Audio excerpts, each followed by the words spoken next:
Hey gang, Uncle Todd and Sonny here. And this week's flick is, I believe, the only apocalyptic Nazi elf Christmas movie. It's called Elves.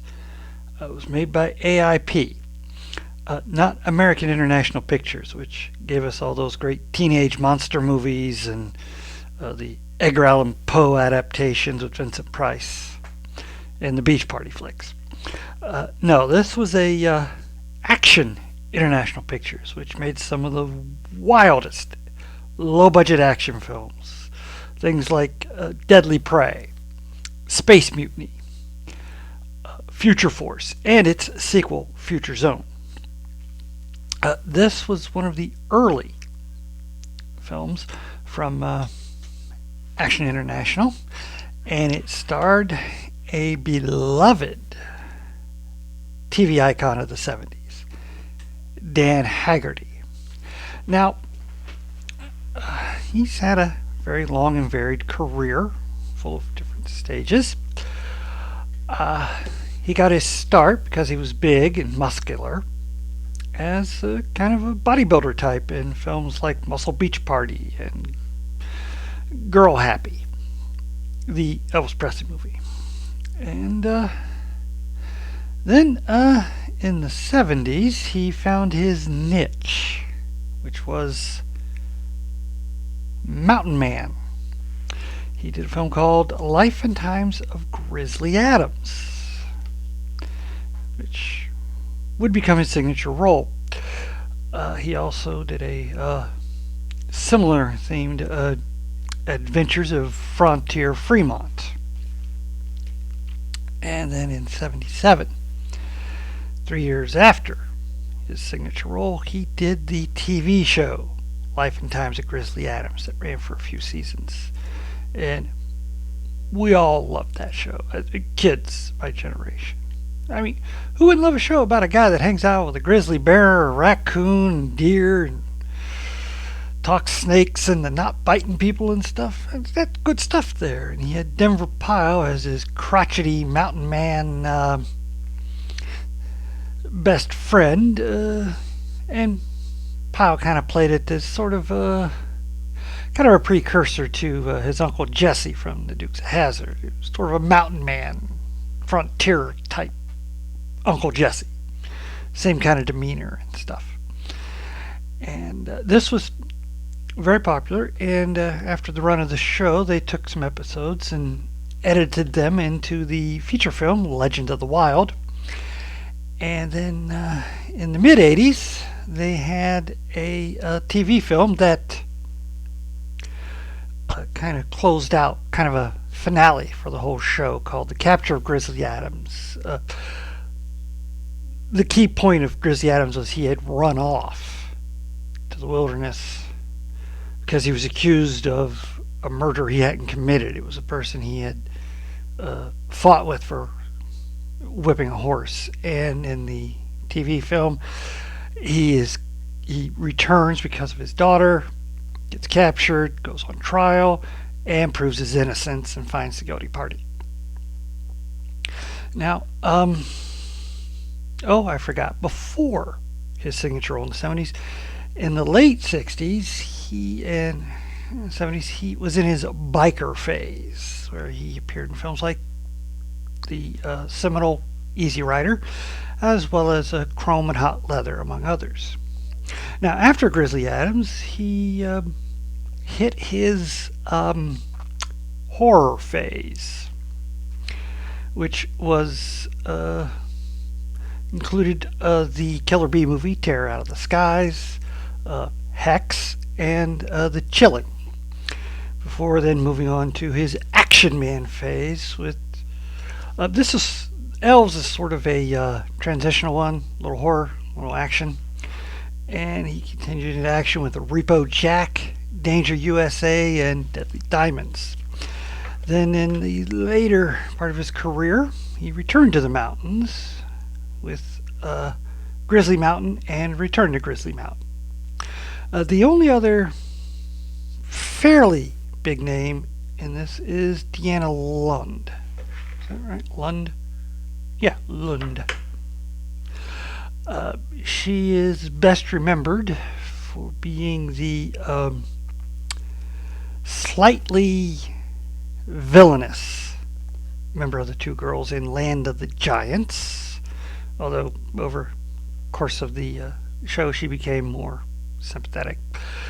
Before that, she had appeared in films like Dr. Goldfoot and the Bikini Machine, the Elvis Presley films Paradise Hawaiian Style, Spin Out, and the Frank Sinatra hard-boiled detective film Tony Rome.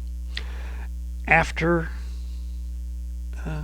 Land of the Giants, she then moved into a TV phase, appearing on Hotel and Love Boat and all that, and then started making horror films, appearing in Witch Story, Transylvania Twist, Roots of Evil, Obsessed, and the interestingly titled Extreme Horror.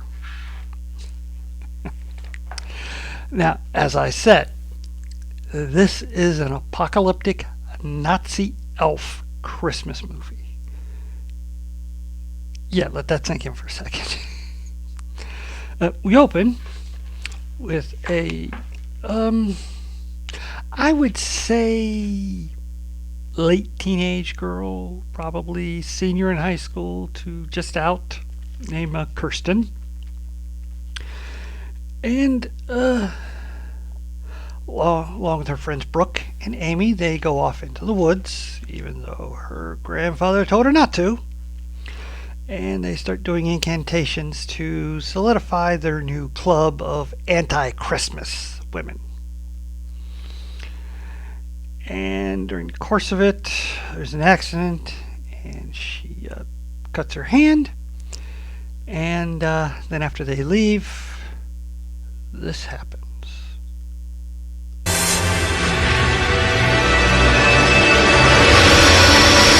Ooh, we're getting right into it.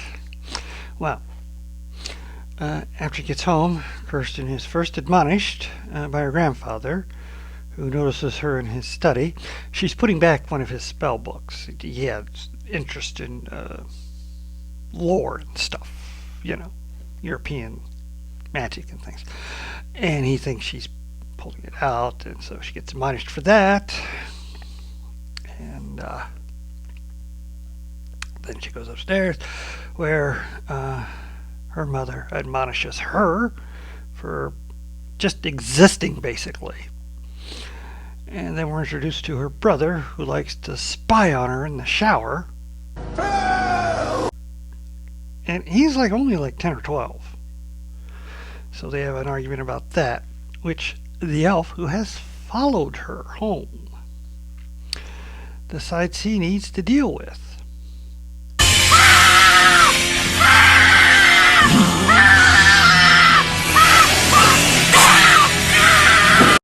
Oof. Nasty little sucker. Well, because he's scratched and Kirsten has a cat, her mother assumes the cat did it. And she's going to get revenge on that cat later. Not very, but we'll get to it. Now, next we are introduced to our hero, Mike, played by Dan Haggerty, an ex-cop who's a bit down on his luck and is hoping that an old friend can help him out. Got my 90-day chip. It was a real tough crime, but I did it. Now, congratulations. Thanks. Look, you're always welcome around here. Why don't you get some coffee and donuts at the snack counter? On me. Come on, Hugh. I can buy my own coffee, and I don't need any donuts. I need a job. Yeah, I know. The alcoholic ex-cop. It's a cliche. Well, unfortunately, they don't have any jobs at the moment.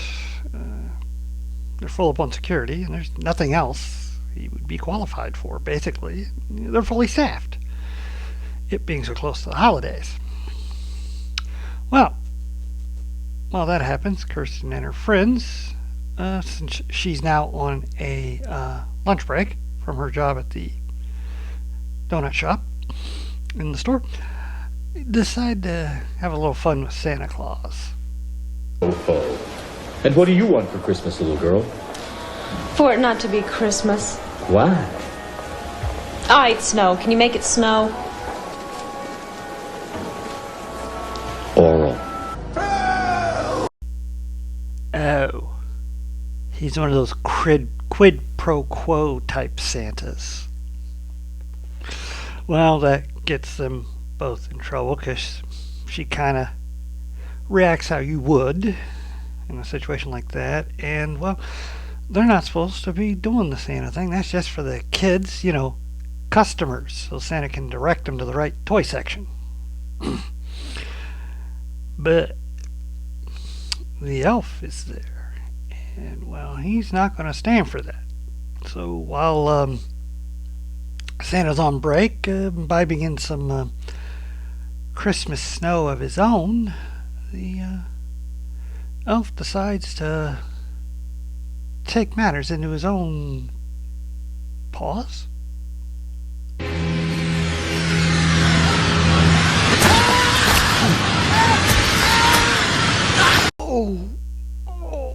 Oh, I felt that. Oh, not a guy in the world would feel that. Sympathetic pains. What? Yes, I know. I'm a wuss. Big wuss. While that's happening,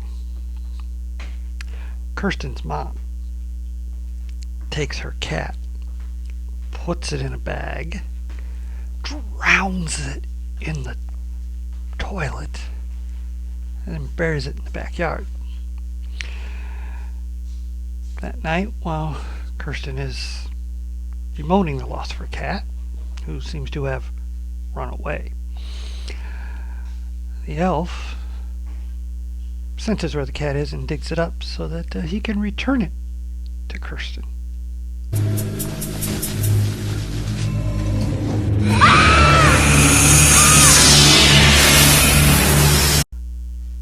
Amazing. It looks just like the monster that her brother said attacked him. Of course, her grandfather and her mother have two different opinions on what she saw.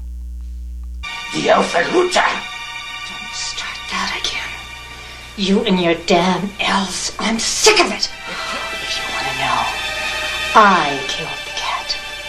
The raccoon may have dragged it to the window, but I killed it.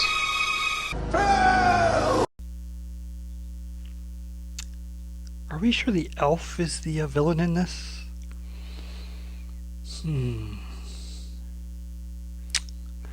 Starting to have my doubts. Being a cat fancier myself, nothing worse than what that woman did. Okay, there are some things worse, but you know what I mean. Well, Mike's not having much better time either, as he's just found himself locked out of his trailer. Lack of payment. But things are looking up the next day, as there turns out there is now an opening at the department store. Oh my God! Well, all these economies are getting me down. The things we do for money. But hey, who wouldn't love to play Santa and make kids happy? Well, after his shift, he happens to notice something at the crime scene.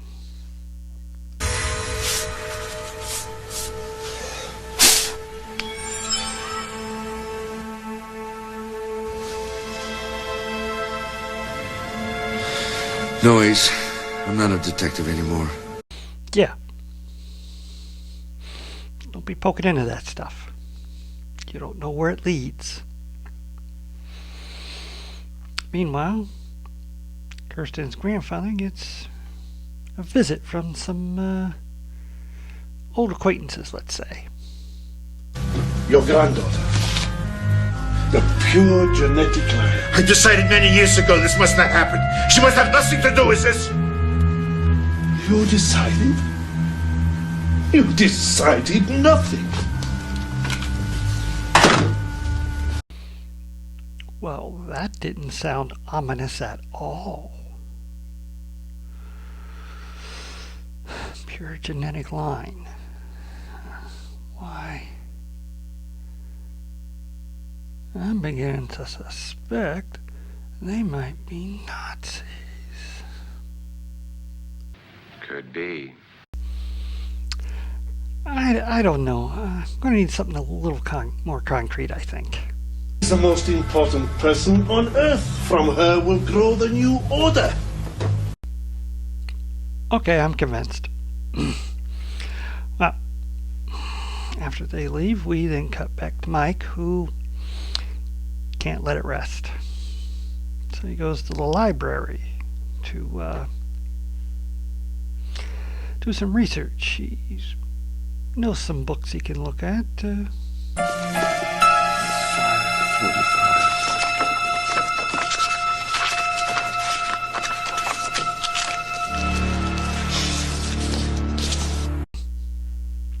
ahead of him so far.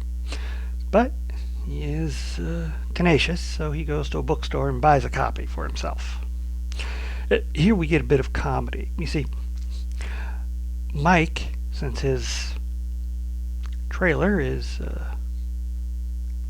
confiscated, is spending his nights in the basement of the store. So, the girls are also planning to have a little get-together in that store after dark, invite some boys for a little party. Sex. Well, maybe not everybody. You're not really gonna do it, are you? Those guys, forget it. I'm saving it for someone special. Wait. You mean she's, It's a virgin, stupid. Well, yeah, but this is an 80s movie with teenagers. It's sort of... Oh, very clever. Anyways, the comedy bit is Mike had put a strip of tape over the lock so he could go out and get back in. Well, the girls show up. Find the door's already open. Well, no. Kirsten had before leaving had gone to set herself tape over it. Sound was already there, so she left. They come in. Amy pulls the tape off. Now, Mike can't get in. So when he goes to get something to pry the door open with, Kirsten finds out Amy took the tape. Well, now the boys can't get in, so she goes back and puts the tape on. And then when Mike comes back to pry it open, he finds the door's already open, so he goes in, strips the tape off, and shuts the door, making it difficult for the boys to get in. Very funny.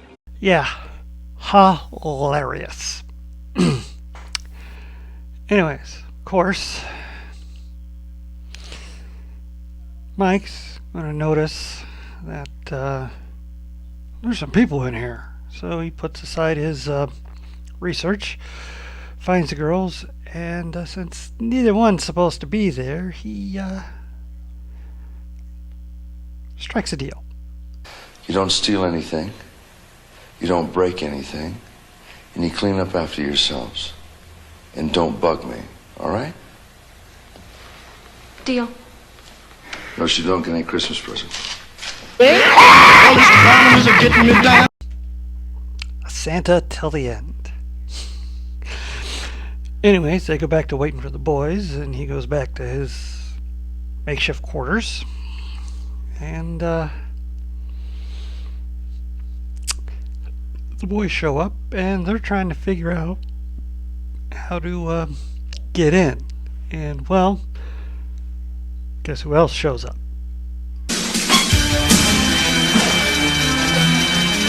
Idiot! The alarm! Who knew the alarm? Oh, my God. Find the girl! Okay, here's where we start getting into the action. Now Amy, thinking it's the boys, goes to meet them and runs into the other guys. Where is she? Come Dave, where are you? out. Dave? Where do you come from? Get away! Get away! We're not supposed to be here.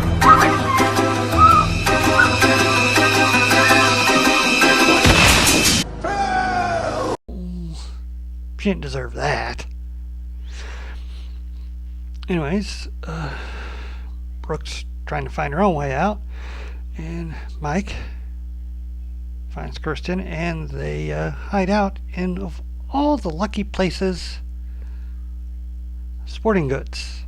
You know, where they keep the guns, which is where we get a rather old western or cop show scene. Don't forget him. Well, they seem to be handling things okay. Brooke doesn't fare so well.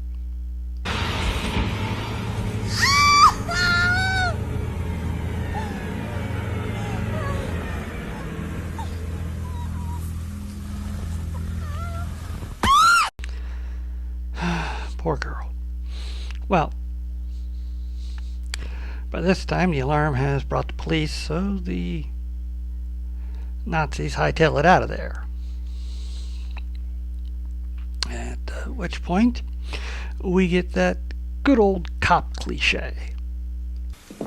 You're implicated in this whole thing, you know. Well, that's why I need a little time. All right, you've got 24 hours, pal. Got enough time? I really don't know if that's enough time. It better be enough time. Yeah, okay. Nothing like a time limit. Of course, they're both fired because, you know, they broke in, got in a firefight. 5 dead bodies. Anyway, he takes her home where Mike tries to learn some stuff from her grandfather, but her mother's convinced this is all drug related and tosses him out. Well, he assures the grandfather he'll do everything he can to help her. That relieves the grandfather, who thinks maybe he and the granddaughter should hightail it out of there until this thing blows over. Now, Mike is in badly need of information, so he goes to the university to talk to the guy who wrote the book he bought. Be an elf cult or a sect alive today that would be crazy enough to kill people? Oh, no. But about 50 years ago, there was a group that believed in elves that did one hell of a lot of killing. The Nazis. We're finally getting our connection. Unfortunately, he can't give him much more information about that. But he has a colleague who is very knowledgeable about the Nazis and all the occult stuff they got into. So Mike has to head out to that guy's house. And while that's happening, we finally learn what it is that bugs Kirsten's mom about her. Why do you hate me so much?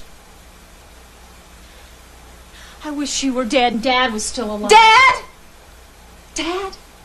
You want to talk to Dad? Go down to the study and talk to him. What are you saying? Dad's dead. Dad is in the study. Grandfather is in the study. Wait. Is she saying what I think she's saying? Your father's dead. The man in the study is your grandfather. And your father! Oh, it's just like that other movie. I said I want the truth. Well, if you're gonna steal, you might as well steal from a classic. Anyways, Mike finally makes it to the guy's house and kind of bulldozes his way in, at which point we learn there are 2 theories about Nazi elves. One, the Nazis experimented with elves as assassination teams. Small, easily hidden, silent, vicious. They have magical powers. They can't be hurt or killed. They eat anything. They're a perfect soldier. Okay, yeah. What's the second one? The elves were a genetic engineering experiment. Now, I like this one better. It mixes science and the occult. Technology, of course. Each elf was to house the haploid gene structure in its sperm cells to produce the master. Mates with a virgin on Christmas Eve to produce the master race. And it will eventually rule the world. This just about solves the mystery. What? So, Kirsten is the perfect receptacle for the elf to create the master race because the bloodline is straight.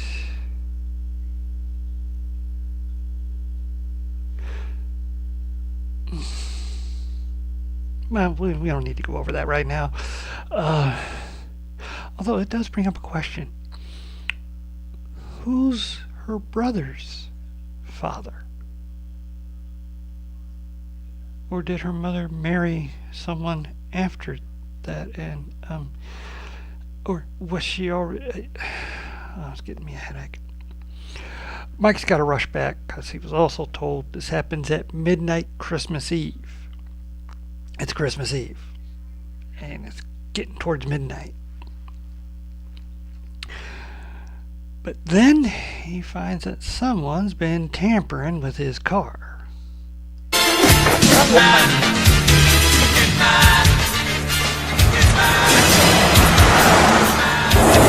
Jim Carter.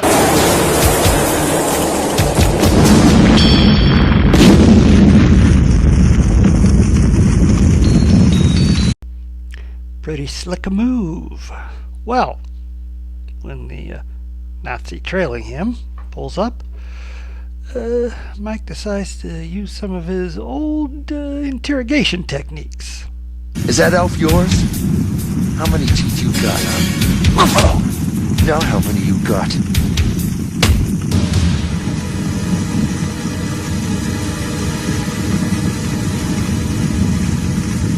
Cyanide. Man, what rotten luck. Although he did leave his car with the keys in it, so Mike at least can get back to the house in hopefully enough time. Oh, remember when Kirsten made that wish back when she was arguing with her mom? The elf heard. And, because we've only had like one scene of nudity, her mom decides to take a bath.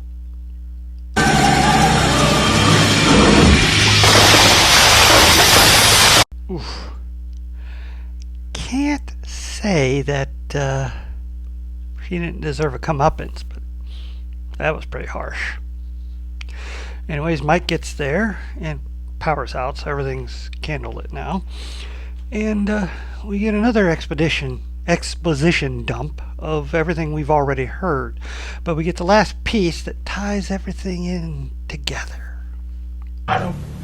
Read the last book of the Bible, Revelations. It is a very frightening story that commences tonight at midnight if we do not stop. Are you convinced that he's crazy? She is the daughter of Elysium, chosen to give birth to the son of Elysium. He is the Antichrist. Okay, that brings us to the apocalyptic point. Now, he has what's called an elf stone. So, that could help destroy the elf before the consummation. Fortunately, the Nazis show up, and, well, they only really just need Kirsten. Now that hell is full, I wonder where you will go. No!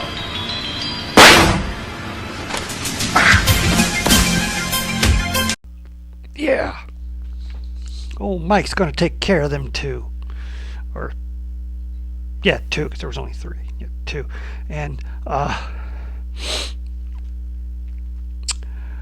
Kirsten and her brother get away. So, Mike just has to mop up everything and we'll be, all settled. You're not going to win this one. Oh, or not. Well, now we've got one Nazi left, and he heads out after Kirsten, who, guess where she ends up?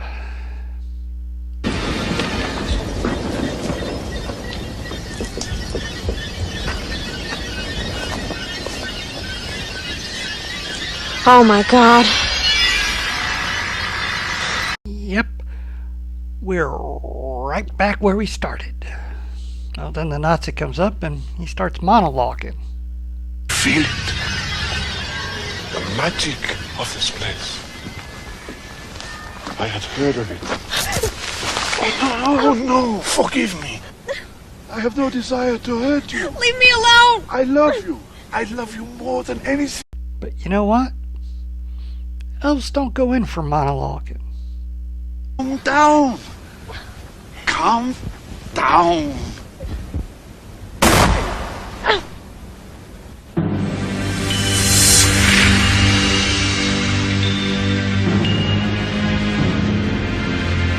Or manhandling his chosen one. Well, Kirsten sends her brother back to the house to find the elf stone.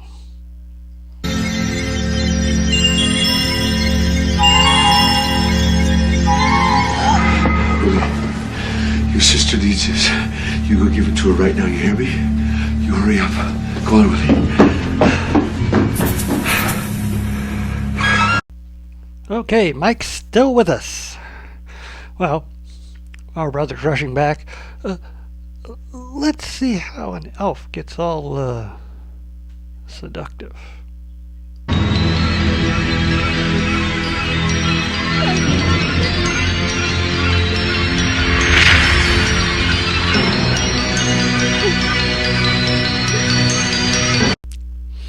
Kind of glad I don't have a better copy. I'm fine with not being able to see quite what's going on. But I don't think he got all the way, because her brother shows up with the stone and she instinctively knows what to do with it.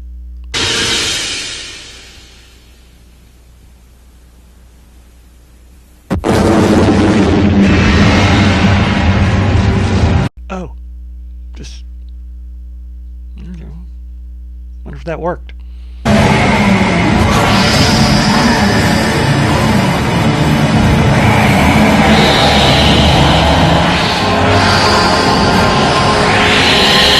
Apparently. And oh, remember her Christmas wish? The second one.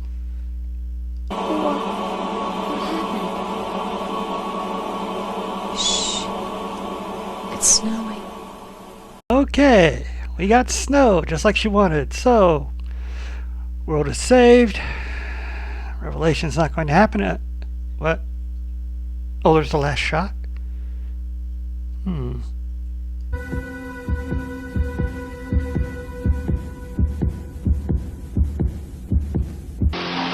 doomed.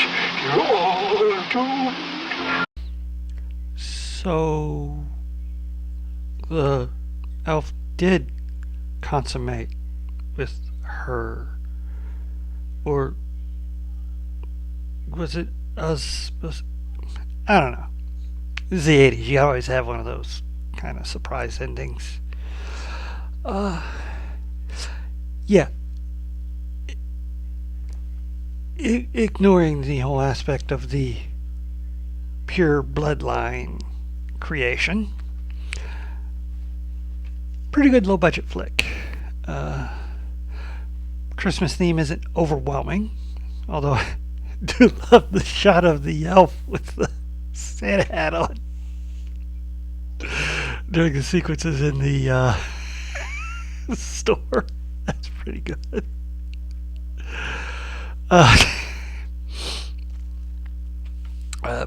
It's good action in it, as there usually was from Action International. Dan Haggerty gives a pretty good performance, which is amazing, considering, according to Michael Dupay, he was on a bender during the filming. Drugs and alcohol. Alcohol plagued him throughout most of his life, and drugs. He even went to jail at one point for trying to sell some cocaine to some undercover cops. So, yeah, he had issues, as so many stars did, especially after their star started to decline. But yeah, pretty good performance. It's not the best ever. He still is able to garner some sympathy. There's some nice scenes of him with Kirsten, especially in the beginning, where he's kind of commiserating with her over her dead pet. And of course, his sad sack thing in the beginning is really good to kind of get you rooting on his side. And some good action sequences, especially the shootout and the car explosion. Top notch there. Would have liked a better fight with him and the one who set the bomb, but what there is, it's okay. And an interesting setup. I think this is the only Nazi elf film I think I've ever seen. Well, there's kind of some of the Puppet Master demonic toy films have delved into that territory, but I don't think with elves. But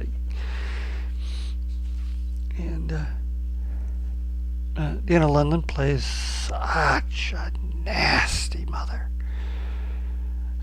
There's one point where one of her friends keeps referring to her as stepmother because she seems to hit that cliche instead of being a real mother, and Kirsten has to constantly say, no, she's my mother, not stepmother. And those scenes where the girls got killed in the store, they didn't deserve that. But especially the one who gets shot by the Nazis, they didn't have to do that. But then again, they were probably not going to leave any witnesses anyways.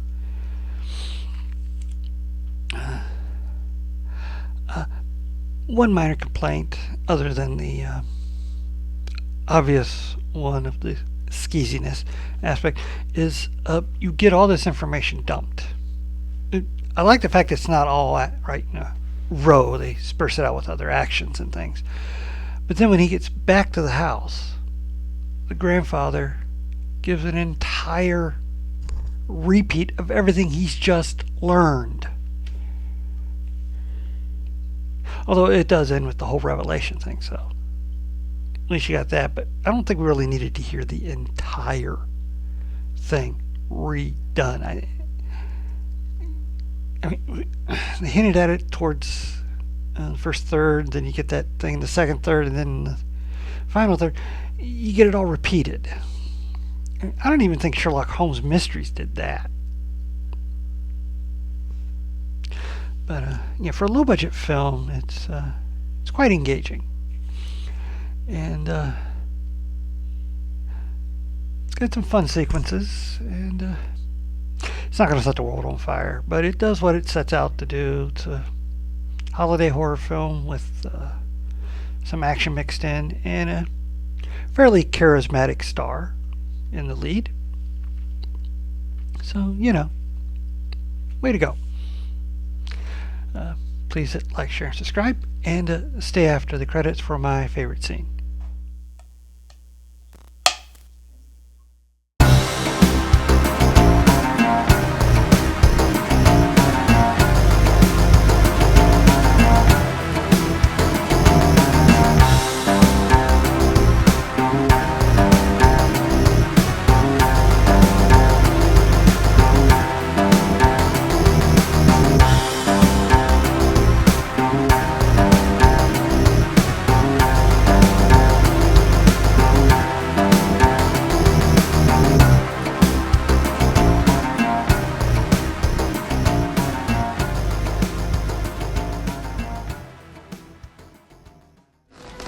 Excuse me, ma'am. I remember a book from college about mystical symbols and runes. Occult Sciences, section 666. Are you kidding me? That's got to be a joke.